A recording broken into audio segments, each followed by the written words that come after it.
Good morning, everybody.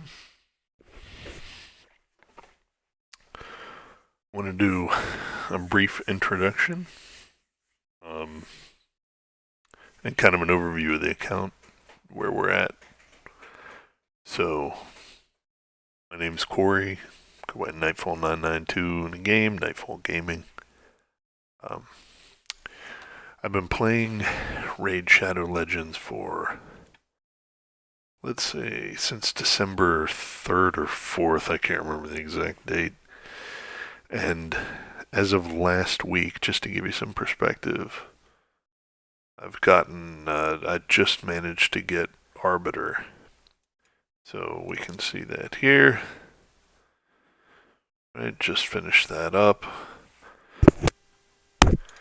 She is in my champion pool and still, ascended, but only level 36.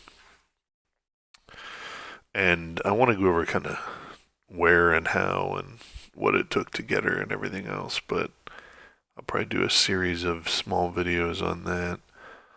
It's nothing too earth-shattering, but in general, just to kind of start things off and start putting out some videos, we'll go through and get a few things here while we're talking, but I want to kind of give everybody a look at kind of where the account is and what it took to kind of get there, get through the Arbiter grind in case you're interested in doing that, among other things.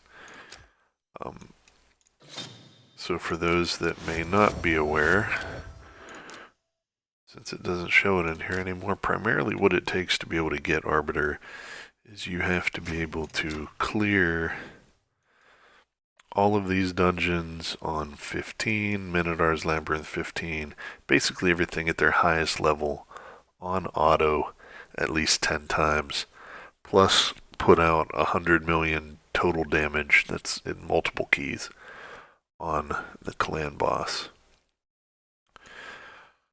On Nightmare. I believe it's in one reset, but I actually don't know because I did it all in one reset and never tested it. So you can see I did stage 20 on Ice Golem probably a while ago. You see I never went back and redid 19. That was a long and painful battle. Spider was the last one that I got down. And again, Spider 19 is almost the harder hurdle. And after getting through it, I was shown a trick to that I'll go over in another video. Dragon 20 I had gotten long ago, for somebody who's only been playing for 4 months, so it could have been like a month and a half. But still, no, Dragon 20 was one of the easier ones. Ice Golem probably second. And then Fire Knight and Spider's Den I just finally got down, probably within days of getting Arbiter. And one of the things I was waiting for, which I'll show you in the champion pool, is I did not have a cold heart until the last Void event, which was probably only a few weeks back, and she was pretty critical for making that happen. And then I also, funny enough, as you'll see in the champion section, I don't have a Rhodos, the Lost Groom, because when the Rhodos fusion was out, I did not have a apothecary yet. And so I took the apothecary from the fusion, or from the free, event, the champion training or whatever it was, and did not fuse him, because to me, he was more important for a lot of the teams I was trying to build than a Rhodos. Now, some people may disagree with that. I have some friends who disagreed with it, but that was where I felt the account was at the time. So, yeah, Fire Knight actually, again, I kind of sharpened it up on 20, but there were a few key characters that came in and getting all this. So, I'm going to top back and go over the champion pool just as part of the introduction. I guess we can claim our clan thing here. I'll check in, get 25 gems, very nice. A couple of clan bosses. See, we don't have a huge clan. Some people haven't been on him forever, but this guy is an incredible champion pool. His is very good. His is about the same as mine. This guy has some really nice champions for being low play power. Anyways, here's kind of a state of the Great Hall, and some of these hit points in defense I just added. Primarily, what I had went for, again, another big hurdle for people in getting Arbiter is having to have a 10 stack in one of these. And everybody kind of recommends going accuracy first, then some hit points and defense. And after that, you start spreading out. I had thrown some of this in way before I knew what was going on in this game. So you see I'm in an arena 4, right? So you get all your bonuses there, and you can farm four medals per win. That's kind of where you want to be at, and then after that, you're good. So until you ever decide to push for platinum, I suppose, if that's your thing. I don't know that I will. Artifact enhancement event went live. That's fun. Do some of that today. So, without further ado, the champion pool. Here's kind of what I had and what got me here. We can ignore a lot of the vault because I'm kind of a champion hoarder. I keep like kind of a 1 of everything rare, 2 of everything if it rates well on tier lists, because one of the other things that I haven't gotten into yet, again, something people may criticize about my account would be that I haven't gone deep in the faction war game, and I'll show you that in a second. But I'm saving these up for whenever I want to, and if any of them are any good. So you can see I'm still holding on to like an old Saurus and Sister Militant that people said in certain guides that were important for early game, and I never really used them that much. So I think there's a lot of information out there that tells you kind of how you need to build your team and everything else, and I'm not claiming I did mine the most efficient way. But I'm saying it got me where I was at in 4 months. I was able to go from nothing to Arbiter. And I am not free to play, I should say that up front. I have spent some money. But as you'll see, even from the champion pool, right, the legendaries that I got, Robar, Black Knight, Lugan, Shamrock.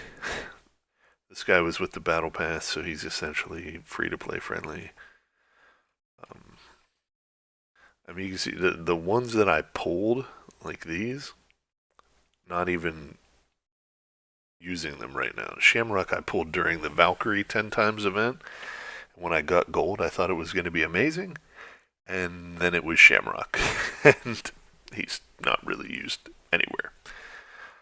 My starter champion was Elaine. I read a wrong guide on BlueStacks that said to go with her. That was a huge mistake. Should have went with Kale. Again, I just picked up this apothecary. I did the bulwark thing on Clan Boss for a while. Ultimate Gaelic, I 6-starred thinking he was going to get me through Spider, and then I finally got Coldheart and didn't use him at all. Stag Knight, again, free.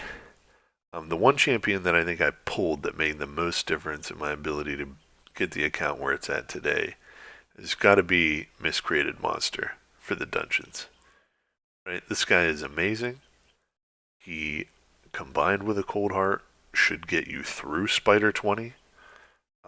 He's incredible on, not super significantly so on the dragon. Probably Madame Ceres and now Stag Knight are more important for that. But just, for Spider, I think I use him for the Fire Knight. And Ice Golem, definitely he helps get you through the trash to get to every boss because of his stuns and his shields and everything else. So it's really just getting through that. And then after that, you just have a boss team that can take things down. But overall, without Miscreated Monster, I would not have been able to complete everything. She was a fusion from one of the fusion events, Sepulture Sentinel. Maidma was a nice pull to have for a while as an attack down champion on the clan boss. This guy I just finished leveling up, maybe a week ago. He's mainly used clan boss. The Stag Knight probably came through and helped me get at least the Fire Knight down. He was a big part of that and booking him out and getting him really fast. And I'll make separate videos for all those. Occult Brawlers Clan Boss Champion. So we've kind of seen, what I had here in the hopper. I mean, anything that's not 60, I probably didn't use to get here. So, and you're locking Clan Boss Champ, Clan Boss Champ, Clan Boss Champ. Didn't really use her for anything other than a Clan Boss for the most part. Farmer for a while, first Farmer.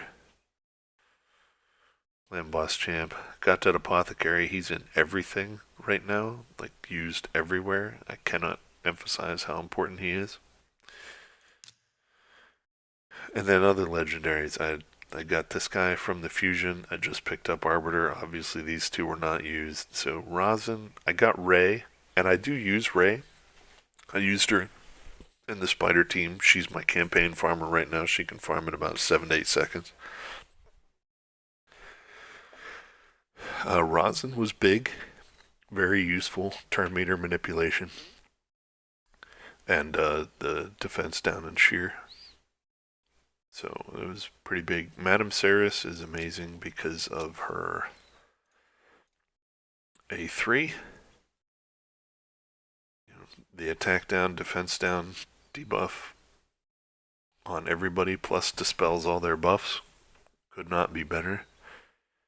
It's key on Ice Golem because it does no damage, so on auto she'll actually cast it. That's something that Stag Knight and others don't do, is the AI doesn't want to push the health of the Ice Golem down too low before his two friends are killed. And so the AI will not do, like Stag Knight's A2, which has this same effect, but it also does damage. It doesn't dispel debuffs. And the AI won't use it if both of those friend characters are up, which is when you want it used, because it's afraid it'll push the boss health down. You can see I didn't even have her fully masteried out. Again, sad times, but just things. There's plenty that I didn't do to get here and was still able to pull it off. So that's kind of the general account overview, what we're looking at. Again, I've spent some money, not a ton of money. You can see I have basically, aside from Ray, and Ray's the only legendary I've pulled that matters, that I've used for anything. The rest are, like Rosin, free to play friendly. You can get them from the fusion at any time. And others I'm not really using. So Miscreated Monster, Madame Saris, and Ray, probably the biggest pulls that made the difference. Everything else was rares. And I'll have videos that I'll put out about 200, or not quite 200 yet, but at least the first 150 rare double events, just like what's going on now. The double rates for Ancients. Probably 150 Ancient Shards that I used and never got a legendary from. The legendaries I got were from the one double sacred event that I think was in January, February. And like I said, aside from Ray, none of them were any good. Or at least I didn't use them. So most of this was built on epics alone. A lot of epic book farming, things like that. And then the rest of the money that I spend is either to keep my gem stockpile high so that I can basically just keep burning energy and 6-starring a lot of champions. You see right now I have 5 there. 6, 7, 8, 9, 10, 11, 12, 13, 14, 15, 18, right? No, 17, 18. Jesus. It's early. I'm only 1 cup of coffee in. So 18 6-stars. 19, yeah. And that's what kind of got me here. but again, I haven't used her yet. So that's kind of the general account overview, where we're at. Went over the Great Hall, Tavern. I used to have a lot more brews than that. Oceans, kind of have to get through that, but you know, now we're here. And videos going forward will be kind of from this perspective and just looking at kind of what it took to get here and then kind of where we're going. The game does get a little more boring after you have Arbiter, because I don't know that I'm really pushing for anything else. This is the only challenge I haven't done for 2 more books. Everything else is complete as well. I did do the battle pass. I did get all the rewards from that. Keep up on my quests pretty well. I just got the monthly reset, so working back towards that. Anyway, that'll do it for this video. And I'm going to be coming back for holding 42 ancient shards during the double raid event, and we'll see what we get from that. I just wanted to get kind of a capture of the state of the game and status pool after picking up Arbiter before pulling anything else. So, alright, we'll see you again in a few.